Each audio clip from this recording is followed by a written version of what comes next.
suallar olduqca asan idi. Həqiqətən, yəni qrammatik suallar olduqca asandır.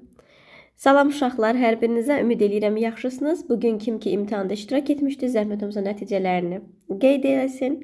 Şərh bölməsində suallar kifayət qədər asan olduğunu hesab eləyirəm.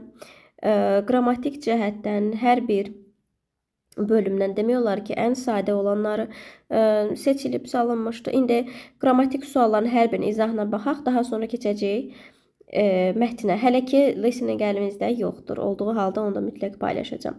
Deməli, 7-ci sual prepositionlarla bağlı bir sualdır. Night'ın işlənməsi biz bilirik ətlə işlənir. Ona görə at night olmalıdır. İkinci tərəfdə hansısa bir saat müddətində biz deyirdik period bildirəndə biz for işlətməliyik. O zaman burada cavab olacaq C bəndi. 8-də burada məsələn biz deyirik ki, əgər iki cümlə varsa həmişə nəyi soruşur bizdən? Tərcümə lazımdır. Deyir ki, Nick is always ready to help. Kömək etməyə hazırdır. Onda belə deyək biz, loru dildə desək, hansı isimlər ki, yaxşı, pozitiv mənalı onu götürməliyik. Generous, səxavətli, əli açıq bunu götürürük və kind. 1-4 C bəndi olacaq.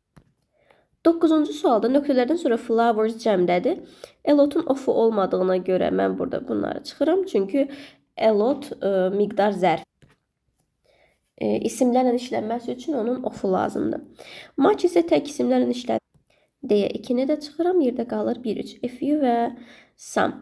Onda bu kompleks obyektə aiddir. Bildiyimiz kimi kompleks obyektdə 3 qrup feil var. Birinci qrup aidlanma etməkdir. Onlardan sonra gələn feil də heç nə qəbul etmir. Yəni to-suz, ing-siz, belə deyək, çılpaq məsdər qəbul edir. Bu feilin ikinci forması lazım deyil, to lazım deyil, əmizar ing lazım deyil, have lazım deyil. Cavab D bəndidir. 11-də isə bizə lazımdır, bu tərəfə baxıram, bura üstünlük dərəcəsidir, est, o zaman Z işlənməlidir. İkinci tərəfdə world, dünya vahidlik bildirdiyinə görə buna qarşısına Z artıqlı gəlir. Cavab Y bəndidir. 12-də məndən isimləri soruşur. Dangerous, təhlükəli sifətdir. Silent, sakit sifətdir. Easy, asan sifətdir. Bu yəqin ki, D bəndidir. Comfortable, rahat sifətdir. Cavab olacaq. Bu bilmədim, hansı bənddirsə bu olur. Picture və culture olan variant doğrudur.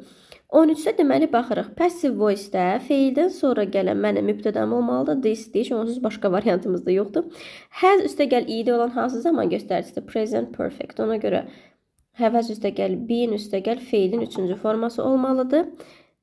Onda burada D yox. Deməli B bəndi olmalıdır. C yox, B bəndi. Çünki have has varsa elə have has'dən birindən qoymalıyam. Being üstəgəl feilin 3-cü forması. 14-də definitionlara baxırıq. Show,